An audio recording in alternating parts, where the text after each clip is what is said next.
Good evening, good evening, good evening. So, I had a lot of holding company and business structure calls this past week and a half. So I just figured, let's just make sure, everyone's structured. Everyone is structured how they need to be structured. Good evening, good evening, good evening. So let's talk about some business structure and asset protection. Okay. How are y'all doing on this fine, what is this? Tuesday? This fine Tuesday evening. Okay, so holding companies. When we are talking about our business structure, when we're talking about setting up our businesses, setting up our corporations, especially if we either have assets or we have multiple businesses, there are a lot of different ways, techniques, strategies that you can use, okay? I am just going to be talking about a couple of them. So a holding company is going to be an LLC that we're going to use to hold assets, meaning we're going to own the asset in the LLC name. The reason why we want to do this is because we don't want to do business with an LLC that has assets, because if you were to get sued, then you're going to also lose that asset or whatever else the LLC owns, okay? So let me do my diagram. In this scenario, I'm going to be talking about a holding company as it pertains to assets, okay? And then I will do another scenario when it comes to holding companies or parent companies housing multiple businesses. So if you are a business owner that maybe owns multiple businesses, different types of businesses, multiple locations, you may want to think about structuring your structure so that you can house everything under one company. So for this scenario, I'm going to say that we are into real estate, okay? We're going to have maybe a couple of Airbnbs, if that's still around. We're going to have some rental property. And so what's going to happen, let me get my cups. Hold on, let me get my cups.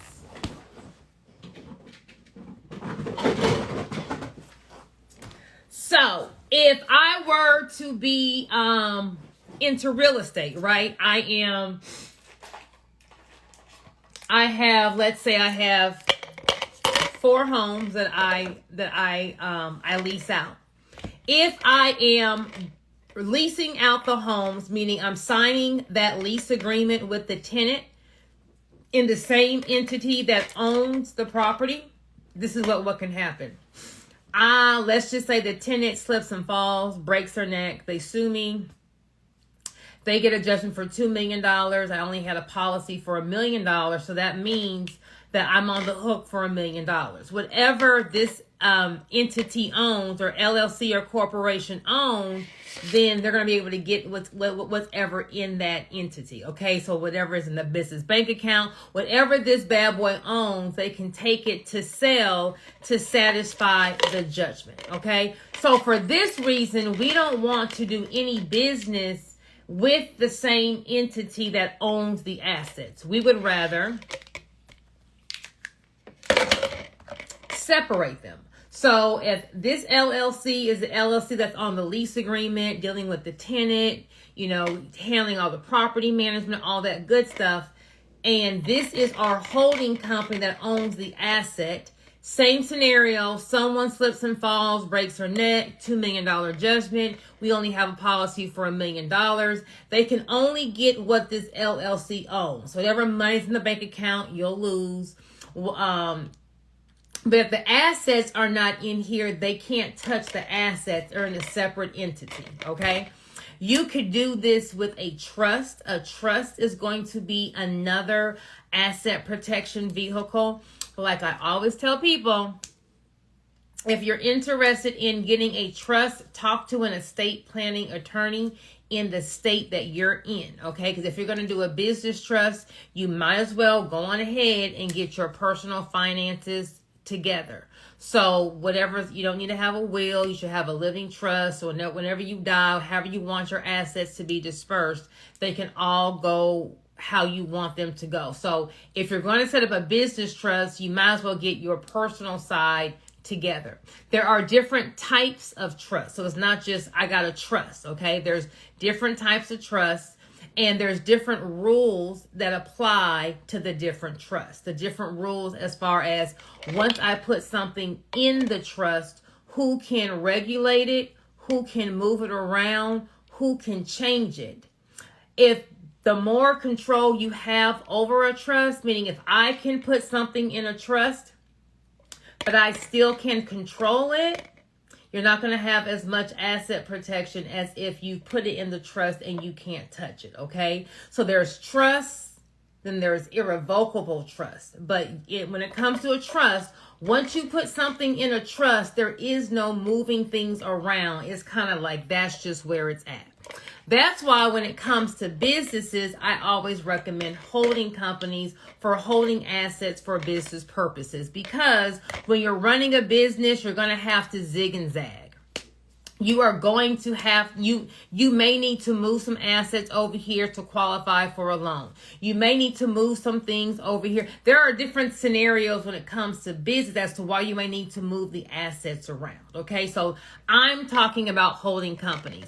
If you are interested in a trust, talk to an estate planning attorney. Go ahead and knock out your living trust. That's going to handle when you die, how your assets are going to be dispersed. There's a revocable trust. It's not going to be as clad locked because you have control over the asset. The big boy trust is going to be that irrevocable trust, but that means once you put that asset in there, you no longer have any control, any say. You can't do nothing with it, okay? So if you were interested in a trust, don't ask me about a trust. Don't put no more comments. I'm not talking about trust. I'm talking about holding companies, okay? So a holding company is going to be an LLC.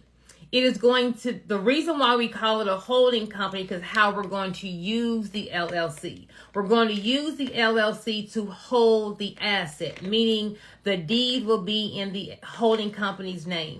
The title for the vehicle will be in the holding company's name.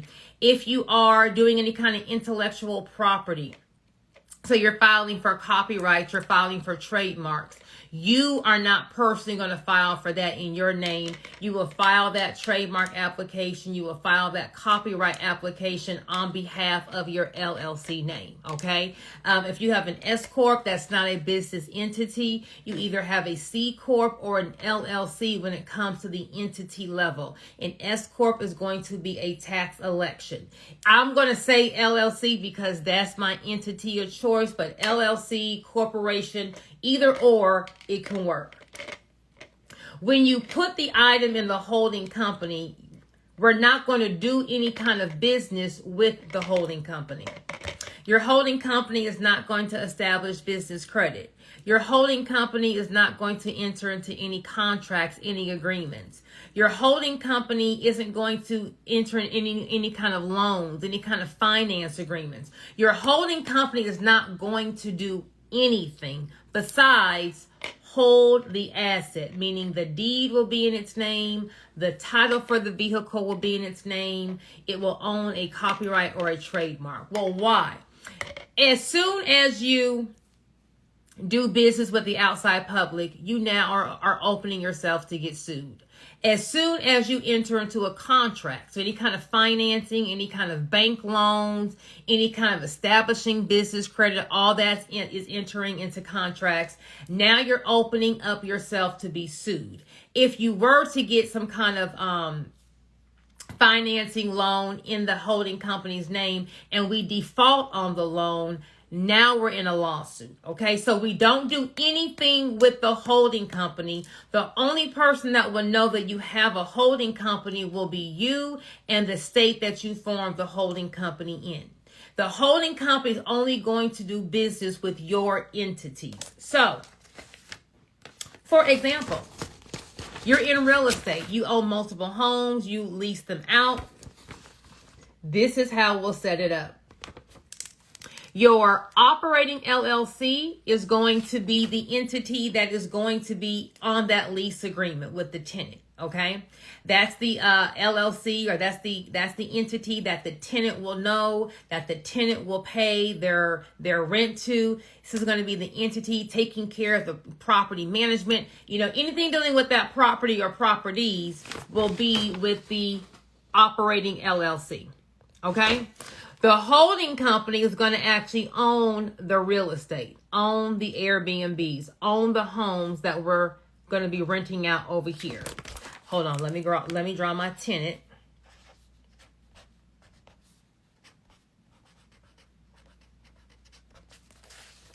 Boom, boom, holding company. And then we're going to have a lease agreement here. So if y'all want to take a screenshot of this, you guys can. So over here, our operating agreement is going to have a contract with the tenant. So that lease agreement for however many years, and they're going to do all the business with this tenant. The tenant knows nothing about the holding company. Okay. If let's just say my mortgage on each property is going to be $100, right? So if my mortgage is $100, well, actually I own the property if it's in the holding company, so never mind. I am going to, between my operating company and my holding company, I am going to I'm going to have a lease agreement between my holding company and my operating company saying, hey, I want to be able to use these properties. I am going to pay a lease fee every single month to be able to use these properties. Okay, so let's just say I'm going to charge my operating company $100 every single month to use the properties. So every single month, the operating company is going to either do a wire transfer or write a check to the holding company for $300, $100 for each property. We cannot set these things up and have a lease agreement and then don't follow through, okay? So what I'm telling you is not just like a hypothetical situation. This is how it should look. I'm telling you this because every transaction has to stick. So when you are putting things in holding companies, or if you do a trust, whatever you're doing, everything has to be legit, okay? So there needs to be a signed lease agreement. The holding company has to have a business bank account. Every single month, there has to be a lease payment to that holding company. If we just make one payment and then we don't do anything else, when a lawsuit happens and you have set up asset protection, the first thing opposing counsel is going to do is they're going to try to break down or try to pierce the corporate veil for everything that you have structured. Okay. So you want to make sure that everything that I'm telling you to do, that you do each step. The whole point of setting up asset protection is so that we don't expose everything we own in case of a lawsuit. Now, can you protect every asset? No, you cannot. You will lose the money in the bank, okay? If you got hit with a big lawsuit and you lost, and just because you get sued doesn't mean that you're going to lose. But if you get hit with a lawsuit and you lose, you will lose something, okay? So whatever money's in the bank, it's going to be gone. If you own anything of value, any kind of equipment, any kind of inventory, that's going to be gone, okay? But you would rather lose a little bit of stuff versus losing everything. That's the point of setting up asset protection. You cannot keep your business bank account skimmed, meaning every single month I'm going to take all the money out and leave $100. That's called being undercapitalized, and that will pierce the corporate veil. You cannot be using your business account as a personal piggy bank, meaning I'm taking my business card and paying for nails, hair, makeup, just personal expenses. They will pierce the corporate veil, and everything that you set up is going to now come down. If your industry requires you to have a certain amount of insurance or certain licenses and permits, if you don't have those licenses, permits, or insurance, and you were to get sued, your LLC is now non-existent, okay? So whenever you are forming something, you need to make sure that you are setting it up correctly. Now, let's just say maybe we have a lot of businesses. So I call this a parent company. Some people may still call this a holding company. But you can have one entity own multiple businesses, okay?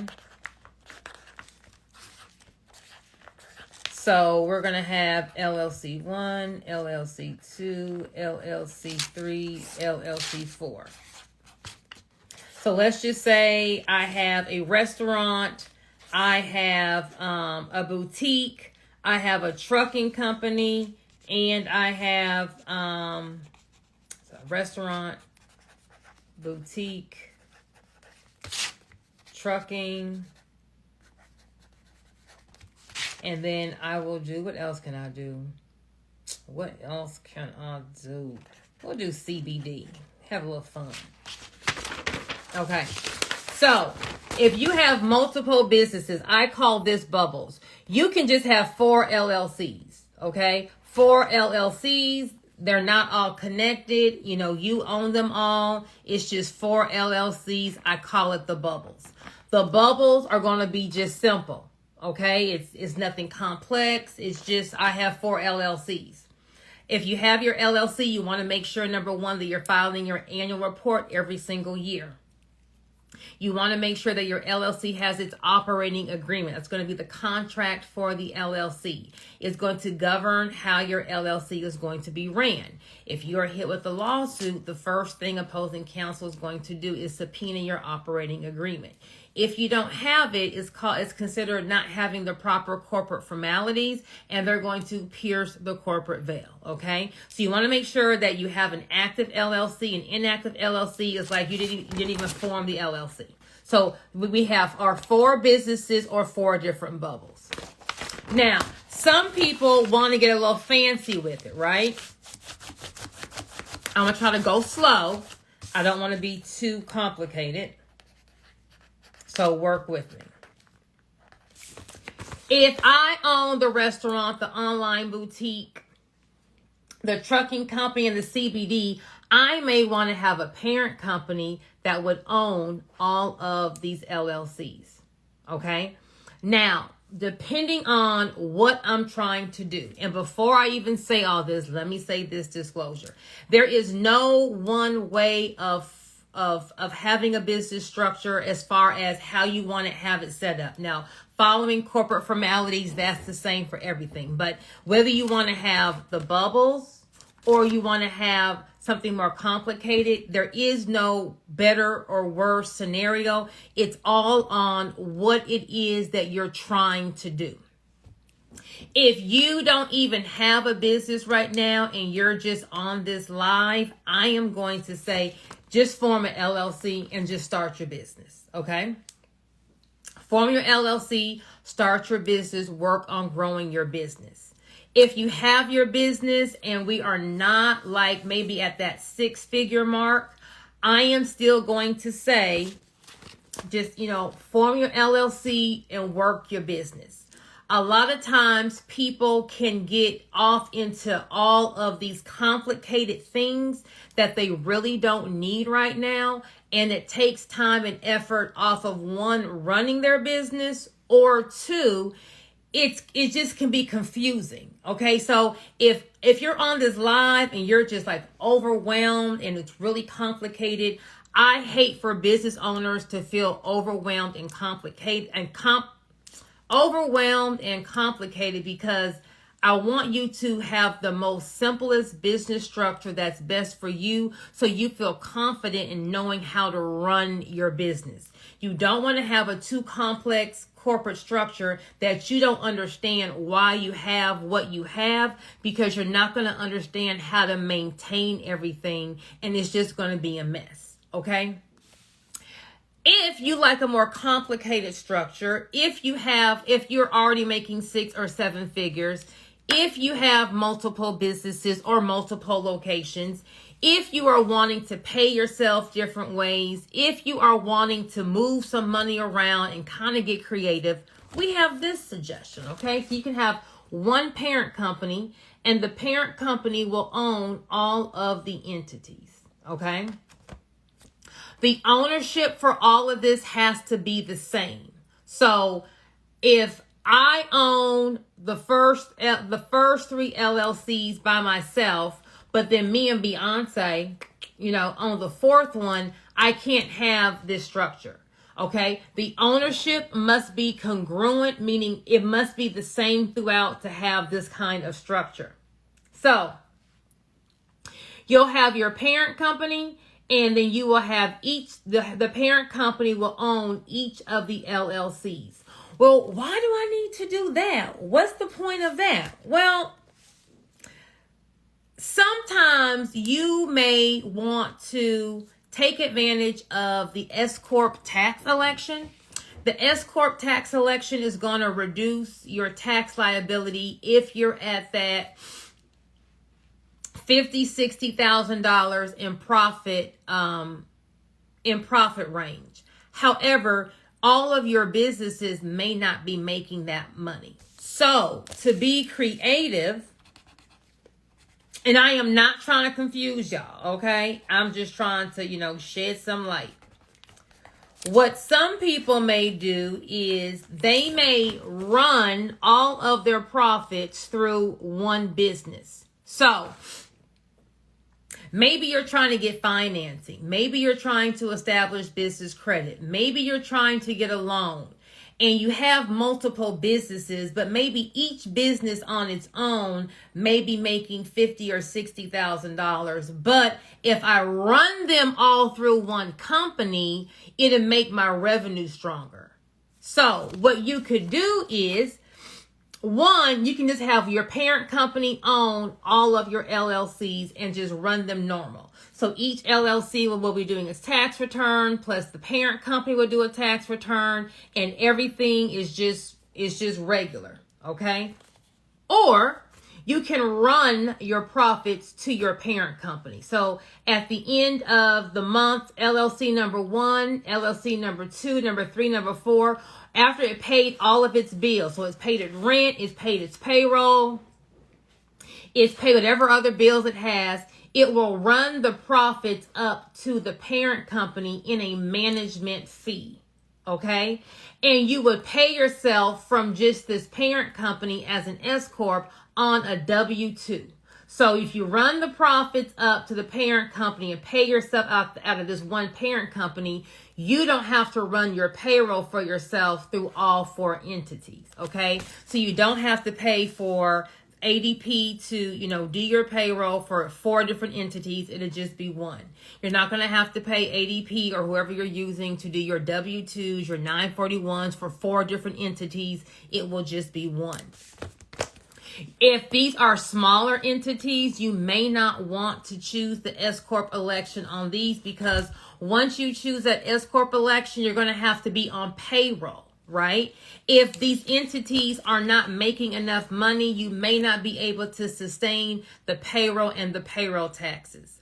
If you're an S-Corp, you're now going to have to file a separate tax return. So you will file a 1040. If you have an LLC, your LLC is going to file a Schedule C on your personal tax return. So there is no additional tax return fee if you have an LLC. However, if you have an S-Corp, you are going to have to file a separate tax return.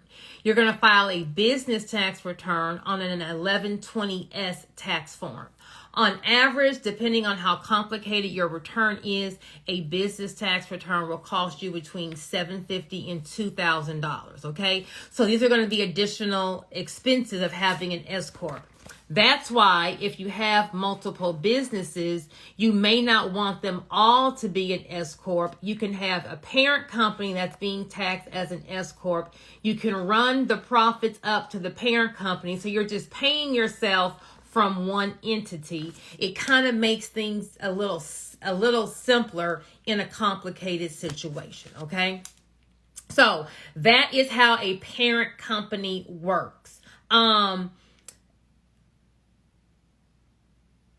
If you're wondering like, hey, I am at that 6-figure mark, or hey, I see myself growing and I want to make sure how I should set everything up, then you may want to go ahead and book a business structure call with me so I can kind of, see all what you have going on and then advise you that way.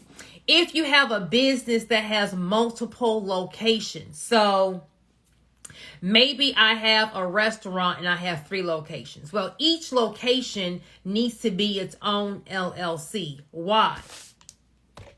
Well, let's say I have Joy's Hookah Bar, right? Location number 1.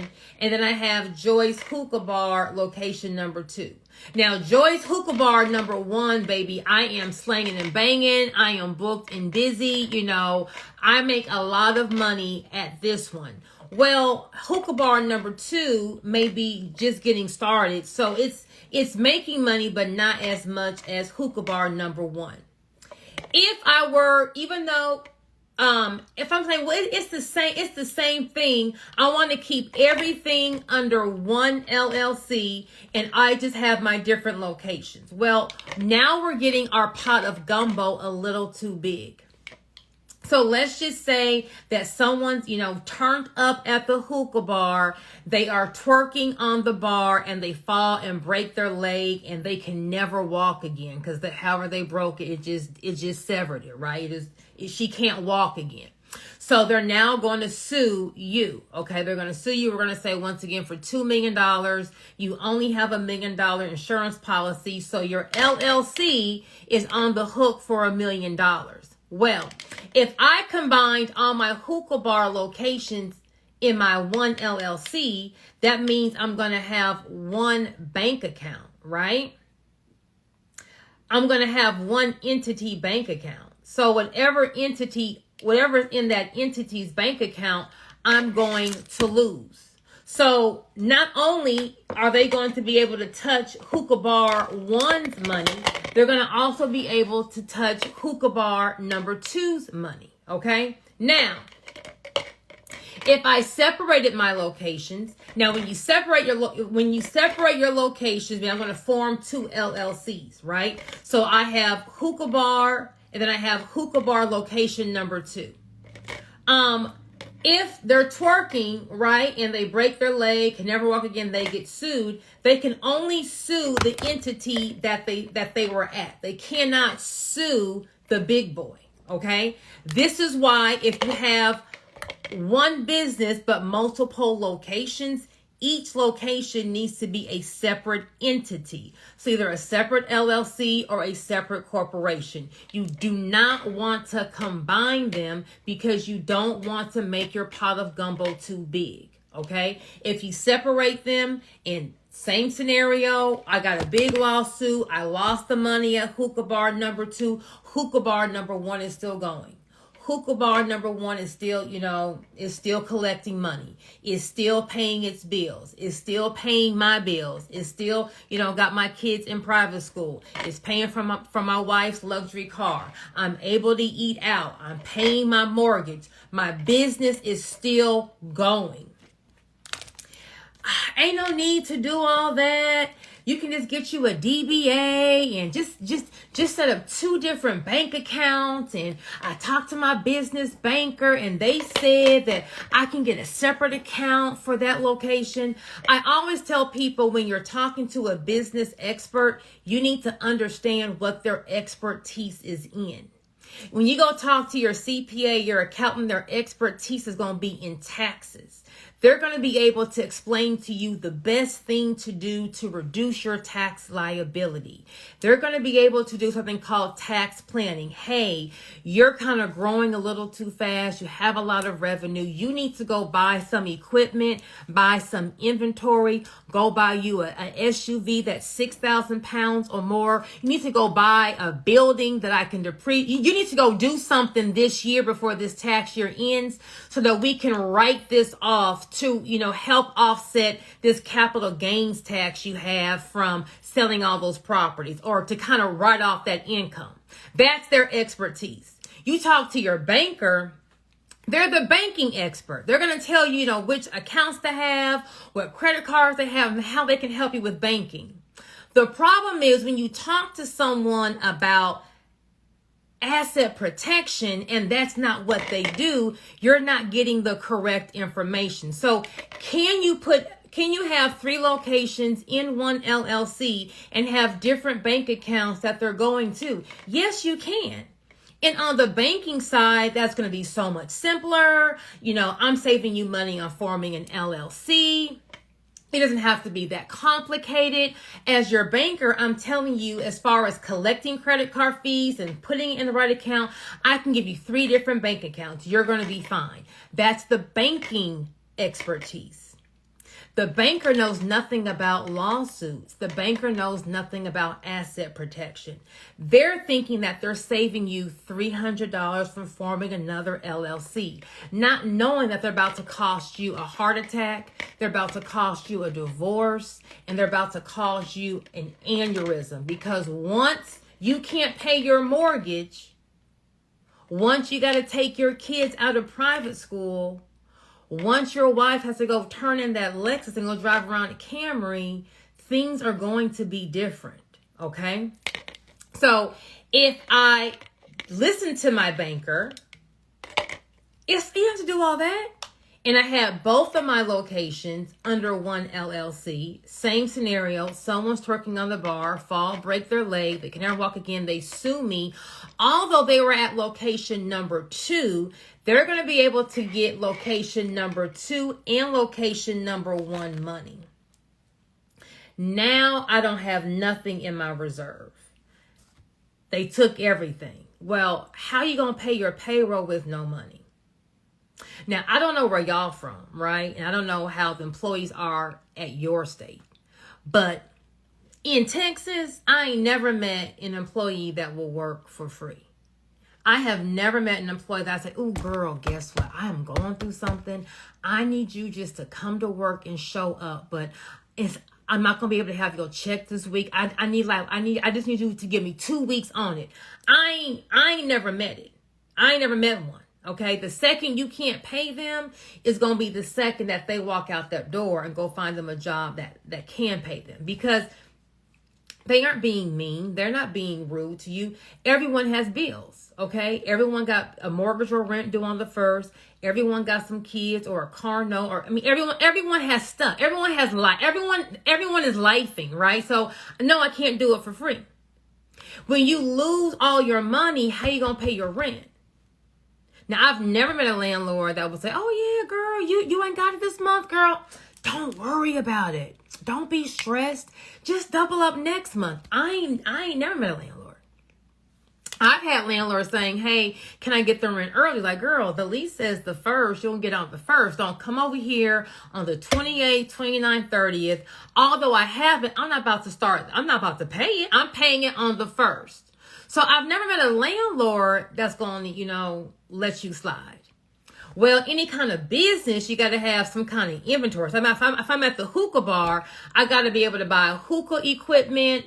I've never been to a hookah bar. So maybe I got some drinks, some alcohol I'm going to need. Maybe I sell like some little light bites. So I got to buy food. I have never met a vendor that I can say, "Hey, I don't have no money. I need you to front me an additional, give me about 90 days. You give me everything, and then let me pay you back on a payment plan." And baby, they gonna stop. Okay? Because No one running a business treats their business like it's a nonprofit. Like, here, go ahead, have it if you get it. So once the money train stops, everything stops. Okay? So you don't want to wait until you're at this position where, well, my banker said I don't have to do all that. Your banker is going to give you banking information. Well, my CPA said I didn't have to do all that. Your CPA is going to be giving you tax information, okay? You need to be talking to a business attorney who deals with asset protection, business structure, because we know when the shit hits the fan, what you need to survive the storm. Okay, I'm not worried about your $500 for today. I'm not worried about the fact that you can't get your nails done, or you're saying, "Hey, I'm not that big," or "Hey, I don't understand why I gotta do all that. I can just get me a DBA, baby." Because let me get my monkeys. Hold on, let me get my monkeys, because I know when that lawsuit comes and that attorney sends that threatening letter with all them big old words. You're going to be scared, right? And when that attorney tells you, baby, you about to lose everything in this business, and you invested everything you had in your business. You took that 401k out to get that equipment. You emptied your savings account to get stuck up on that inventory. You did everything you were supposed to do to invest in your business. And you told your significant other, I just need 2 years. Just trust me. I just need 2 years to get this thing going. And I promise you, I'm going to get my business going. I promise you. But see, when you didn't take the attorney's advice, you listened to the banker, right? You ain't got to do all that. I can make it simpler. And the lawsuit comes. You're going to say, but they fell at the second location. They didn't fall at the first location.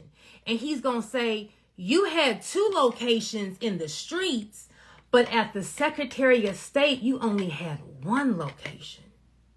So although they have never been to that first location, they don't have nothing to do with that first location, you're about to lose everything because you wanted to save money because you was listening to your banker or your CPA.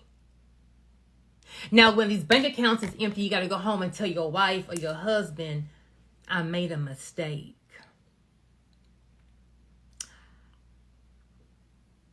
You got to have a strong spouse. I mean, a strong, understanding spouse to be able to withhold this storm. When them kids got to come out of basketball and ballet, when she can't do her Target runs, when that Benz gets turned in, you telling her to go ride a Corolla?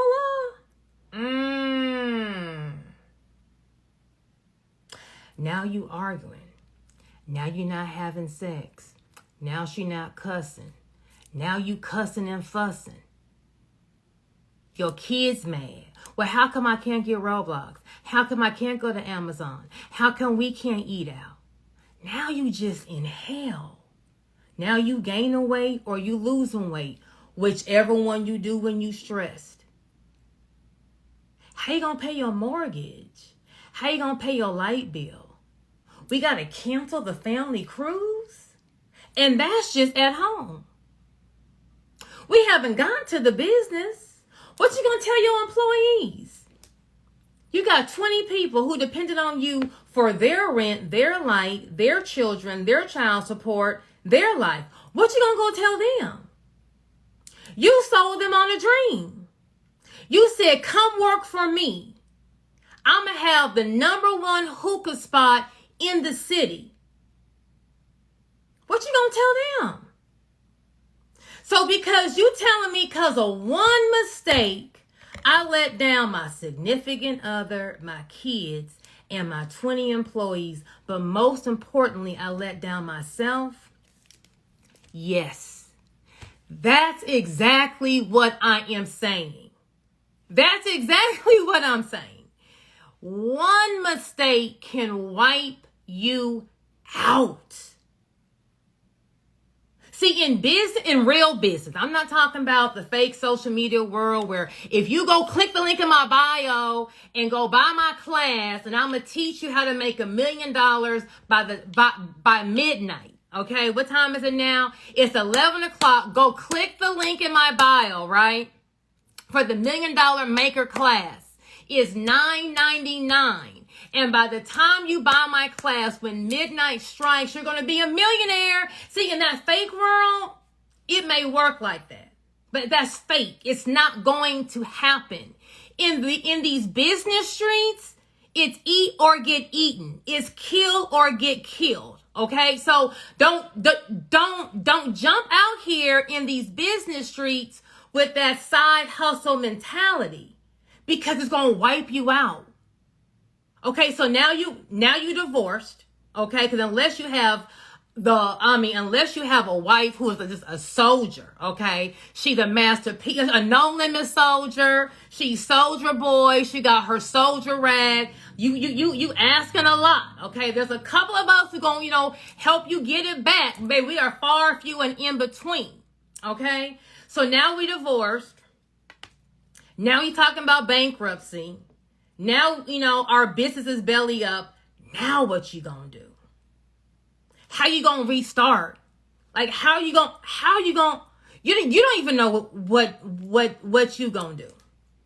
And then now, depending on how you handle pressure, some people can buckle down and just go with the flow. Cool. Some of y'all gonna have a gun to your head. Some of y'all gonna be jumping off a bridge. Some of y'all gonna be in a psych ward. Okay? So, I'm not saying, hey, buy all these LLCs to waste your money. I'm saying I've been in real business for almost 18, 19 years. Okay. I've seen everything underneath the sun. I've been in predicaments like this, but the monkey wasn't around my neck. Okay. Let me tell you why. Because when this one got sued, it's a small one. Bam. I'm going to lose 50 grand. Bam. I'm going to lose 50 grand. I'm going to go run this one up. I know I'm going to lose this one. See, when you lose something, but you still have if I had 2 horses in a race, but I lost one, bet, lost it, I still got this one. When you know business, all I got to do is, okay, let me go ahead and make this a powerhouse.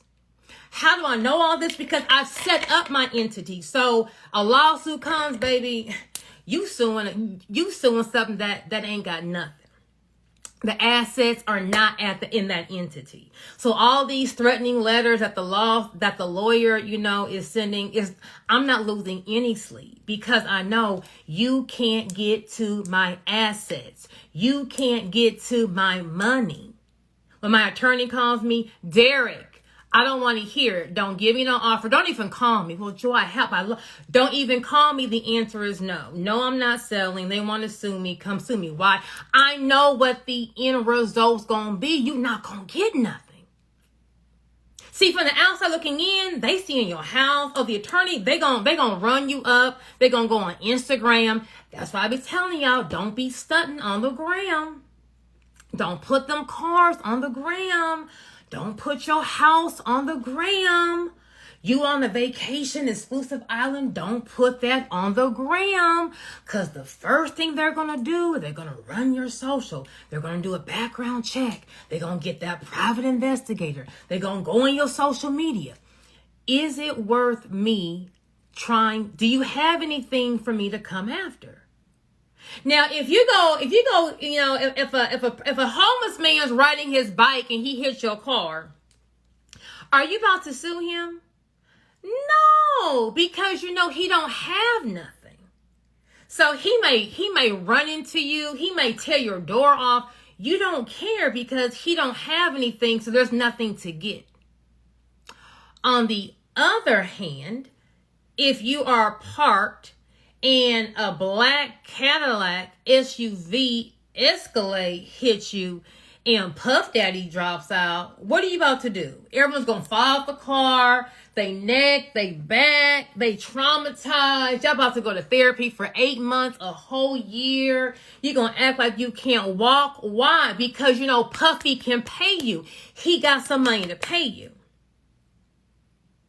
So when you are stunning on the gram and showing everyone how successful you are, that's great, but you're also putting a target on your back. Well, how do I know this? Because when I was new money, I did it. Oh my God, look at my Rolls Royce. Look at my big house. Look at all my Birkins. Target. So when the attorney looks up on your social, oh, I'm coming after you. So did I lose anything? No, I didn't lose anything, but you're going to have these attorney fees. I gotta cut Derek all these checks. You're going to have attorney's fees because they keep coming after you because they know if I can pierce the corporate veil, if I can get to her, I see she has assets. She has stuff. Okay, you set all this stuff up. Just because you form your LLC, they don't care. It's because you form your holding company. They don't care. They're trying to break it down. Is it active? Do you have your operating agreement? Let me see these last 3 months of bank statements. Are you swiping personal? They're trying to pierce the corporate veil. But when you set everything up right, when you're running it with the proper corporate formalities, when you're filing your LLC annual report, when you're keeping your business banking and your personal expenses separate, if you have a license or insurance requirement or permit requirements and you have all of that, when the lawsuit comes, when your employee made a mistake and you got sued, that happens. You're the boss, so you are responsible for everything, right? So the employee at my hookah bar gave someone, a person said they were allergic to egg, and the waitress forgot to put that on, and so we had egg in her food, and then she hyperventilated and went to the hospital. Well, who's paying for that? You. See, people think, well, if you do good business, you won't get sued. That's not true, sweetie. Because guess what? There is no such thing as perfect business. You, as the owner, may make a mistake. The employee may make a mistake. You may think you entered into an agreement and it was going to be A, B, and C, and another person thought it was B, C, and D. And so now we're in litigation because we both had different opinions or perceptions as to what it was that we entered into. People get sued all day, every day. I'm not saying it's because you're going to get sued, you're going to lose. But people get sued all day, every day. When you set everything up correctly, when the lawsuit comes, when the threatening letters come, you don't have any monkeys. You can sleep at night. You're not worried about losing everything because you already know I'm set up correctly. Your wife is still at Target. She is still driving around in her Benz. She can go do these little lunches whenever she wants to, so she's not on your nerves. Your son is still playing football. Your daughter is still in ballet. They are still getting the Roblox gift cards, and they are door dashing when they want. Life is perfect at home. It's a little bumpy over at work because you got to deal with the attorney, but life at home is good. That is what asset protection is. When something goes wrong, my life can still be good. We're not dealing with no anxiety, no depression. You're not trying to put a bullet through your head. You're not trying to jump off a bridge. The 401k you invested isn't gone. Your savings account you invested, you are not going to lose it. You may lose a little bit, but you have enough to keep going. That's why setting up everything is the correct way in the beginning. See, when the lawsuit happens, now all of a sudden you're going to be trying to get my business structure webinar. When the lawsuit happens, now you're going to be trying to get my holding company. Hey, I need to talk to you. It's too late. It's too late. So this is why it's important that every business idea that you have a separate LLC. Everything needs to be separate. Multiple locations, separate LLC. Do not do any business with just a DBA. It's not going to protect you. I have a Structure My Business webinar. It's going to explain to you how to structure everything out. Number 2, it's going to explain to you how to run everything to follow the corporate formalities. We don't want to have all this set up. You got all your LLCs. Then when the lawsuit happens, it's inactive. What you mean I had to file my LLC annual report? I didn't know I had to do that. I didn't get no letter. Oh, the address on your LLC paperwork is old because you did your LLC 3 years ago, but then you moved, but you never updated the registered agent's address on your LLC information. So the state has been sending you all these letters saying, hey, you're about to lose, your LLCs, but we're about to terminate it because you didn't file this report, but you didn't get the letters because they're going to an old address. What you think you gonna say? Well, I moved and y'all, I didn't get them letters. They're gonna, baby, we're in the business streets, ma'am. The address of your registered agent is the address that we're mailing everything to. You moved, so it's your responsibility to let us know that you moved. So now you didn't file your annual report, so now the state has made your LLC inactive. You don't even know it's inactive because all the mail's going to an old address. You get hit with a lawsuit. You not tripping because you took my masterclass and you good, but your attorney's like, wait, your LLC isn't active. So everything that we set up is like, it's like you had your LLC, now you have nothing because it's inactive. All what you set up is now gone. Well, I didn't get no letter. I didn't know. But can you tell them I didn't know? Hey, what's this nail shop? I see $100 at Kiki's Nails coming out the business account. What's that for? Oh, I was getting my nails done. And I mean, I'm the business, so I didn't see, like, why can't I just stop my car? Oh, well, if you treat the business like it's your personal piggy bank, then although you took Joy's business, Structure My Business Masterclass, and you have all these LLCs, but you were swiping the business bank account to get your lashes done and to buy some makeup and to get your nails done. So now you don't have any LLCs.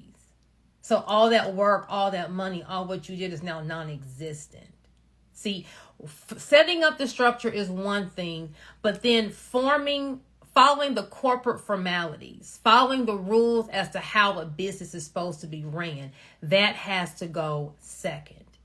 If you don't follow the rules, they're going to pierce the corporate veil, meaning they're going to take all these LLCs away. You got to have an operating agreement. If you don't have an operating agreement, you're not following the corporate formalities. So that is why it is so important to, one, have multiple LLCs. Once you have your multiple LLCs, you need to be able to make sure that you're following the proper corporate formalities. I go through all of this in my Structure Your Business Masterclass. When I post this live, I will also post the link to the class. You need to make sure that you are filing your annual reports. If you don't know what that is, contact your Secretary of State in the state that you're in. Let them know that you have an LLC or a corporation and that you want to know what are the yearly requirements or forms to file. Even if you are not using the LLC, you haven't made any money, filing the report is to let the state know that, hey, I am still using this business name, so please keep this entity active. You want to pull up your articles of organization or your certificate of formation if you have an LLC. If you have a corporation, you want to pull up your articles of incorporation.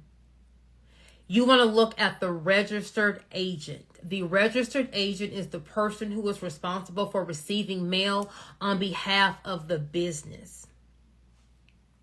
Whoever that person is, and that address needs to be current.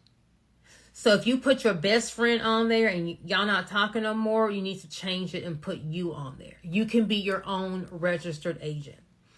If you had your LLC form through like a LegalZoom or an ink file, sometimes in the package you got, you may have purchased their registered agent services. But a lot of times, normally any kind of registered agent service is a yearly service. So when you bought your LLC, you probably paid for the service that year. But if you didn't keep it up, if you moved from where you were and didn't get their mail, if the credit card on file is no longer working, and you're no longer paying them, well, they're going to remove themselves from being your registered agent. Now there's just no one on there.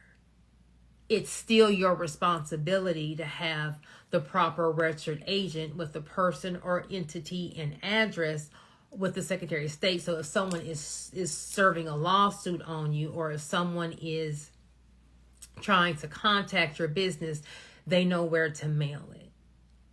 So you want to pull up your LLC documents or your corporation documents to make sure under registered agent that that person and that address is a good contact information.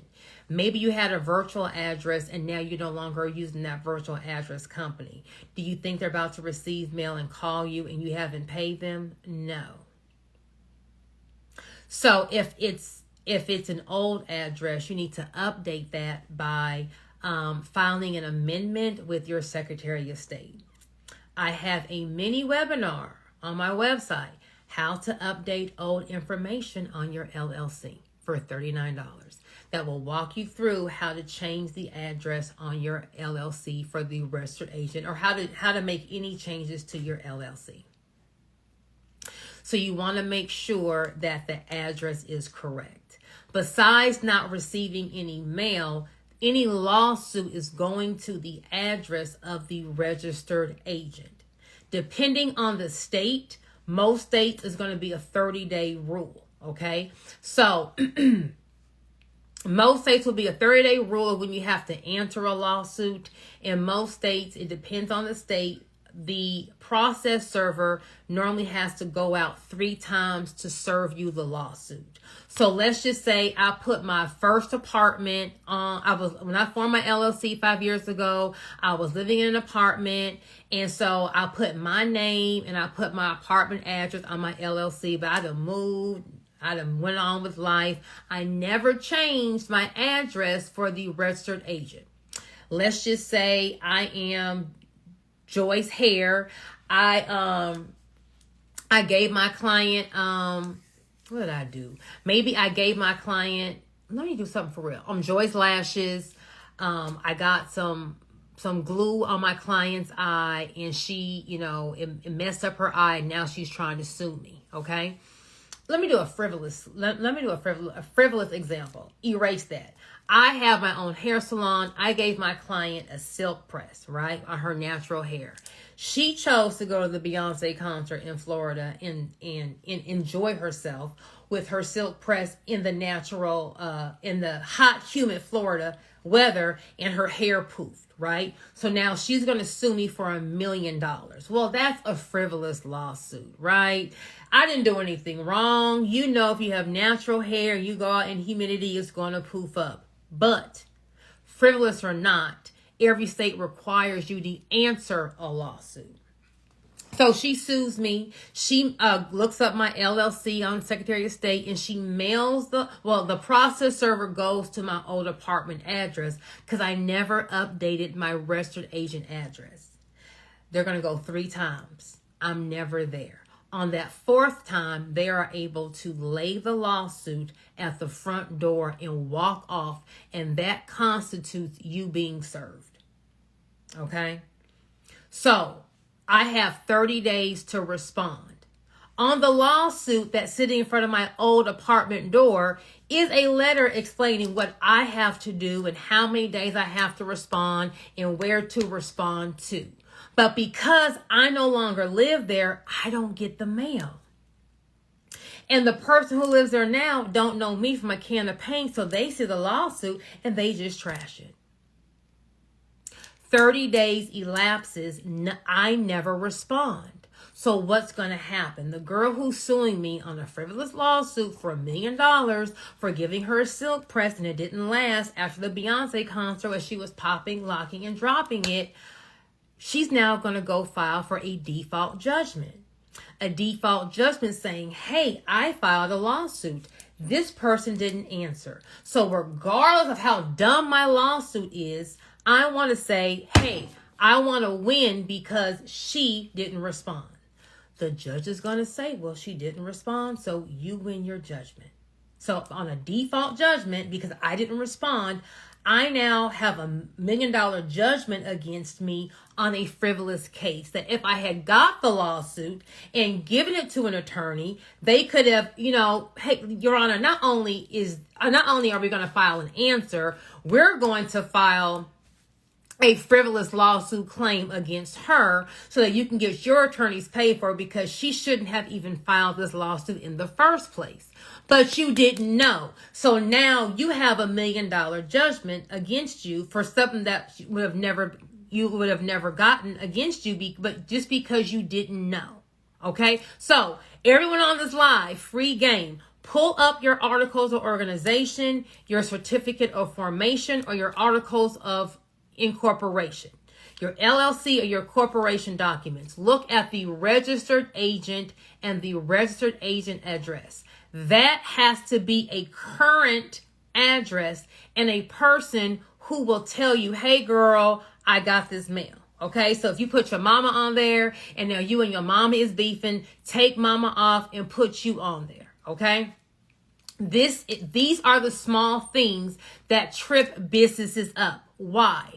If you are a business owner, 9 out of 10 times, you're going to be in your business. You are trying to handle the customer complaints. You're trying to launch a new product or service. You're trying to manage the warehouse. You're trying to get these loads to and fro. You're trying to, motivate your employees. You're trying to calm down the irate customer. You are in your business, working your business. You a lot of times let the small stuff slide through the crack because your expertise is in your business. That's why I said at the beginning of this live, this is a simple business structure. Just have you an LLC. See, as the more simple things can be, the easier it is for you to maintain. The easier it is for you to maintain, the more likelihood you're going to be able to keep everything together. When you form, like people want to form I want to form a Wyoming LLC. Okay, great. You need to register that LLC in the state that you're in. Well, I have an online business, so I could be anywhere. No, you can't be anywhere. Every business has a headquarters.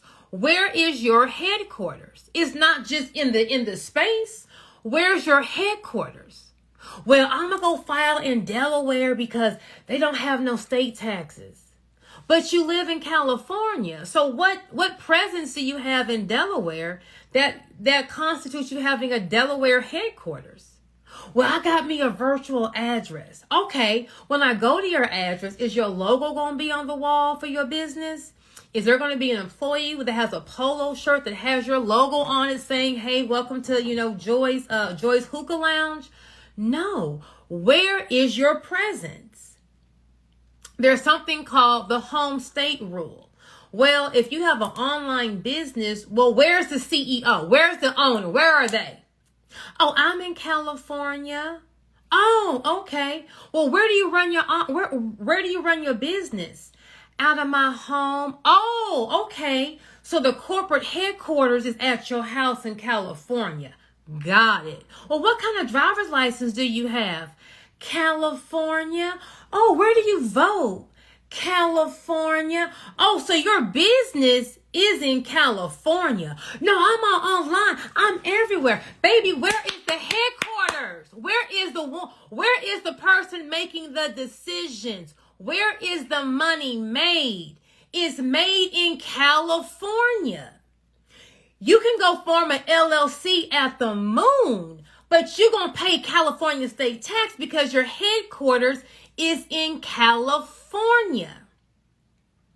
So when you hear all of these great ideas, make sure that you understand what it is. Because if you go form you a Delaware corporation and you're running your business in California, and you don't register that Delaware corporation or LLC as a foreign LLC in California, baby, you out here in California doing business out of order.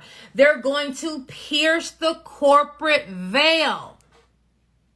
There is no escaping taxes. There is no escaping taxes. Taxes are paid where the money is earned. If you don't have a physical brick and mortar location, wherever you as the CEO is, that's where you're doing business. Okay, so go ahead and form your LLC at Mars. There's no tax in Mars, but you're going to pay a tax because you live in California. You need to understand these rules. You need to understand the legalities of things that you're doing. If you can go form an LLC anywhere and escape paying your state taxes, you don't think the states are going to have something against that? Like, oh yeah, we have a state tax, but hey, everyone, just go form an LLC somewhere else and just don't pay our state tax. Like, does that even make sense to you? Does it make sense to you? Like, you think the states is that dumb? Like, some of the stuff to me is just like common sense. But what I really want to challenge y'all is, if you decide to get in these business streets and do business, why don't we expand our mindset? Why don't we, stop trying to nickel and dime stuff? And why don't we say, hey, I'm going to go ahead and knock my business out the park. I'm going to go ahead and be a multi-6 or a 7-figure business. Whether it's 7 figures a year, a month, you pick. So whatever is my tax liability, let me go ahead and write the check. See, that's you need to start having a mindset of excess, a mindset of wealth, a mindset of not trying to cheat the system. I'm not saying, to go spend more money that's necessary, but if you're running a business and you're running a multi-6, 7-figure business, you are going to be cutting a check to the IRS. So just make enough money to be able to pay your taxes and still live your life and keep it moving. But you're not going to cheat the system. All what's going to happen is you're going to have that Delaware corporation.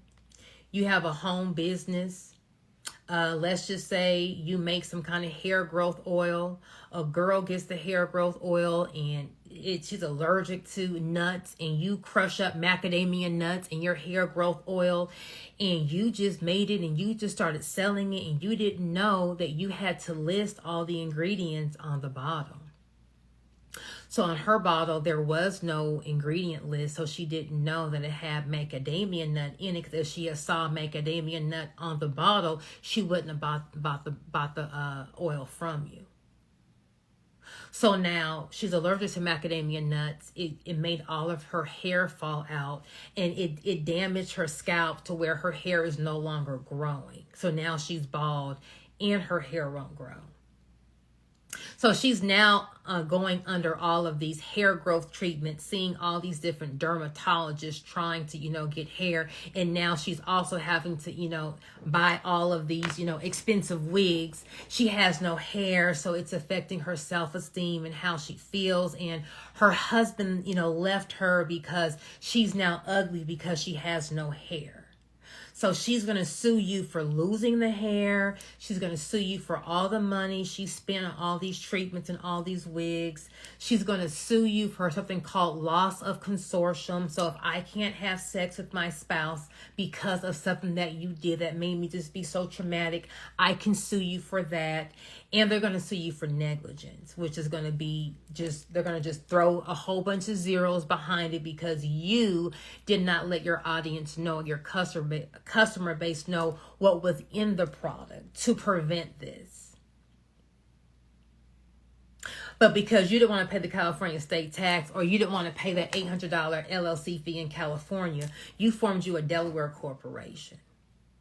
So your attorney's like, hey, I see your Delaware corporation, but I don't see your California foreign LLC. Like, where's that paperwork?